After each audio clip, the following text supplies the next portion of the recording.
This recording is by Mark Smith of Simpsonville, South Carolina. The Swiss Family Robinson by Johann David Wyss. Chapter 13. The next morning all were engaged in archery. I completed the bow for Francis, and at his particular request made him a quiver too. The delicate bark of a tree, united by glue obtained from our portable soup, formed an admirable quiver. This I suspended by a string round the neck of my boy, furnished with arrows. Then, taking his bow in his hand, he was as proud as a knight, armed at all points. After dinner, I proposed that we should give names to all the parts of our island known to us, in order that, by a pleasing delusion, we might fancy ourselves in an inhabited country. My proposal was well received, and then began the discussion of names. Jack wished for something high-sounding and difficult, such as Monomotapa or Zanguebar, very difficult words, to puzzle anyone who visited our island. But I objected to this, as we were the most likely to have to use the names ourselves, and we should suffer from it. I rather suggested that we should give, in our own language, such simple names as should point out some circumstance connected with the spot. I proposed we should begin with the bay where we landed, and called on Fritz for his name. "The Bay of Oysters?" said he. "We found so many there." "Oh, no," said Jack. "Let it be Lobster Bay, for there I was caught by the leg." "Then we ought to call it the Bay of Tears," said Ernest, "to commemorate those you shed on the occasion." "My advice," said my wife, "is that in gratitude to God we should name it Safety Bay." We were all pleased with this name, and proceeded to give the name of Tent House to our first abode, Shark Island to the little island in the bay where we had found that animal, and at Jack's desire the marshy spot where we had cut our arrows was named Flamingo Marsh. There the height from which we had vainly sought traces of our shipmates received the name of Cape Disappointment. The river was to be Jackal River, and the bridge Family Bridge. The most difficult point was to name our present abode. At last we agreed on the name of Falcon's Nest, in German Falkenhöist. This was received with acclamations, and I poured out for my young nestlings each a glass of sweet wine, to drink prosperity to Falcon's Nest. We thus laid the foundation of the geography of our new country, promising to forward it to Europe by the first post. After dinner, my sons returned to their occupation as tanners, Fritz to complete his belt, and Jack to make a sort of cuirass of the formidable skin of the porcupine, to protect the dogs. He finished by making a sort of helmet from the head of the animal, as strange as the cuirasses. The heat of the day being over, we prepared to set out to walk to Tent House, to renew our stock of provisions, and endeavor to bring the geese and ducks to our new residence. But, instead of going by the coast, we proposed to go up the river till we reached the chain of rocks, and continue under their shade till we got to the cascade, where we could cross and return by Family Bridge. This was approved, and we set out. Fritz decorated with a beautiful belt of skin, Jack in his porcupine helmet. Each had a gun and game bag, except Francis, who, with his pretty fair face, his golden hair, and his bow and quiver, was a perfect Cupid. My wife was loaded with a large butter pot for a fresh supply. Turk walked before us with his coat of mail, and Flora followed, keeping at a respectful distance from him for fear of the darts. Nips, as my boys called the monkey, finding this new saddle very inconvenient, jumped off with many contortions, but soon fixed on Flora, who, not being able to shake him off, was compelled to become his palfrey. The road by the river was smooth and pleasant.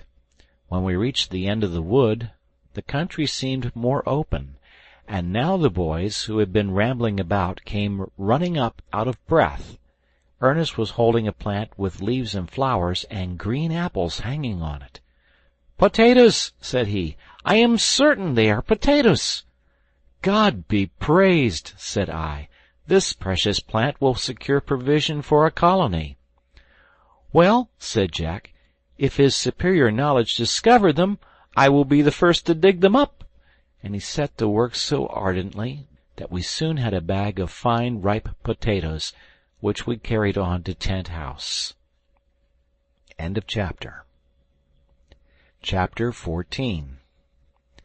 We had been much delighted with the new and lovely scenery of our road, the prickly cactus and aloe with its white flowers, the Indian fig, the white and yellow jasmine, the fragrant vanilla throwing round its graceful festoons. Above all, the regal pineapple grew in profusion, and we feasted on it, for the first time, with avidity.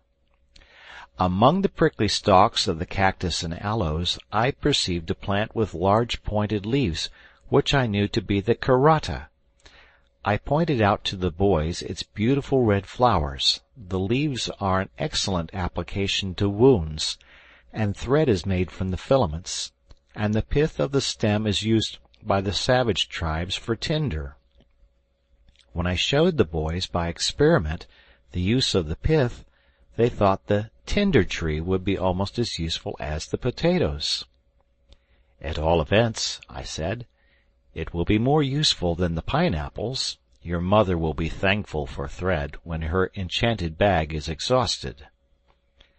"How happy it is for us," said she, "that you have devoted yourself to reading and study.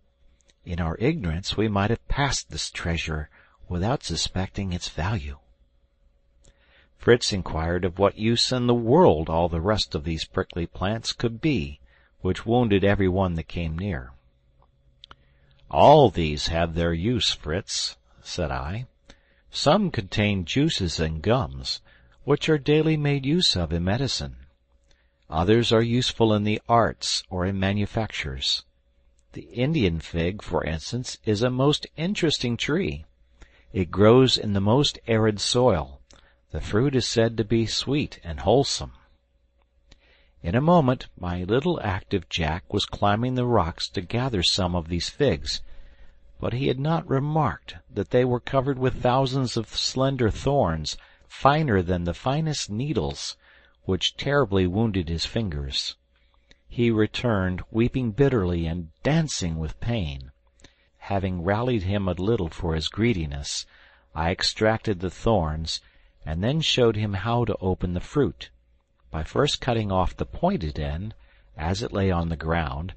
Into this I fixed a piece of stick, and then pared it with my knife.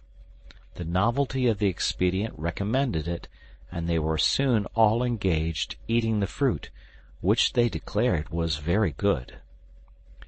In the meantime I saw Ernest examining one of the figs very attentively. "Oh, papa," said he, "what a singular sight! The fig is covered with a small red insect. I cannot shake them off. Can they be the cochineal?"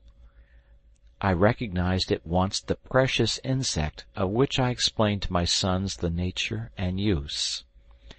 "It is with this insect," said I, "that the beautiful and rich scarlet dye is made. It is found in America, and the Europeans give its weight in gold for it." Thus discoursing on the wonders of nature, and the necessity of increasing our knowledge by observation and study, we arrived at Tent House, and found it in the same state as we left it. We all began to collect necessaries. Fritz loaded himself with powder and shot. I opened the butter cask, and my wife and little Francis filled the pot. Ernest and Jack went to try and secure the geese and ducks, but they had become so wild that it would have been impossible, if Ernest had not thought of an expedient. He tied pieces of cheese, for bait, to threads, which he floated on the water. The voracious creatures immediately swallowed the cheese and were drawn out by the thread. They were then securely tied, and fastened to the game bags to be carried home on our backs. As the bait could not be recovered, the boys contented themselves with cutting off the string close to the beak, leaving them to digest the rest. Our bags were already loaded with potatoes, but we filled up the spaces between them with salt, and having relieved Turk of his armor, we placed the heaviest on his back. I took the butter pot, and after replacing everything and closing our tent, we resumed our march with our ludicrous encumbrances.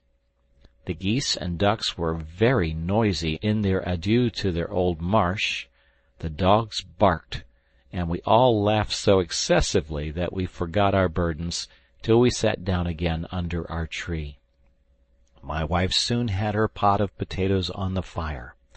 She then milked the cow and goat, while I set the fowls at liberty on the banks of the river. We then sat down to a smoking dish of potatoes, a jug of milk, and butter and cheese. After supper we had prayers, thanking God especially for his new benefits, and we then sought our repose amongst the leaves. End of chapter.